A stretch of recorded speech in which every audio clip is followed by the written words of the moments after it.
Within the next 15 years, many of you are very likely to be faced with the question, do you want to have a genome sequenced? And when that question comes, you need to weigh the benefit and harm and make a decision that is right for you and your family. Today, I'm going to talk about genomics, and not actually about the significant importance of genomics, but I hope to convince you on why you should prioritize genomics in African healthcare context. The use of genomics in developing countries is growing rapid, but truth to be told, in developing countries such as Tanzania, it is considered as a necessary luxury. Critics question, why would countries invest in genomics while facing more pressing health needs such as poverty, infectious disease, and lack of basic infrastructures? And in addition to that, high cost in implementation, inadequate in existing regulatory and intellectual property regimes are considered as significant obstacles.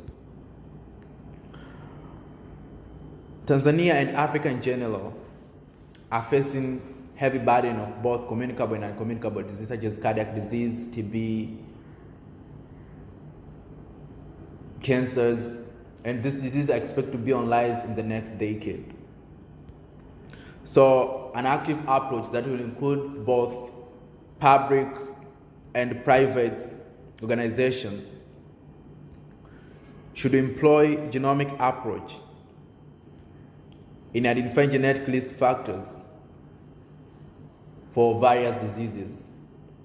But also, by using genomic approach, we are going to upgrade our public health planning initiative, since we'll be using our own data from our local people. But when you consider, during Human Genome Project, Africa contributed just 2% in the Human Genome Project. And if you consider we have large number of varieties, ethnic varieties in Africa. So if we don't chip in right now, there is a possibility that we continue being underrepresented in these emerging technologies. But also, identifying these risk factors early during the course of disease, it can help us to reduce the cost for treatment of these patients.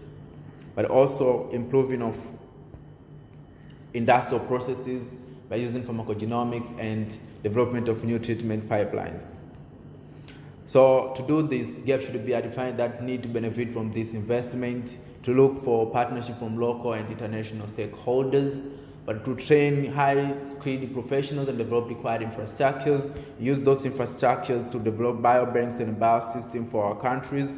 But at least in order to liberate, we need an ethical and legal framework whereby patients' privacy will be protected, but also standardizing the practice of genomics in our country. Thank you so much.